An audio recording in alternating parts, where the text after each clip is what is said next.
এই যে আমাদের হানিফ স্যারকে পতাকা দিয়ে বরণ করতেছে, খুবই দেখা যাচ্ছে।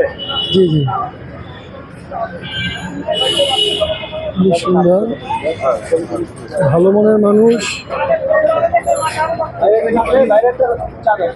স্যার আসছে, আমাদের ছোট বড় কেউ নেয়, সবার সাথে স্যারে হাত মিলাচ্ছে, কথা বলছে, খুবই ভালো মনের মানুষ। সবাই দেখেন, এখন আমরা আছি ঢাকা প্রেস ক্লাবের সামনে। কিছুক্ষণের ভিতরে কিছু গুরুত্বপূর্ণ আলোচনা শুরু হবে।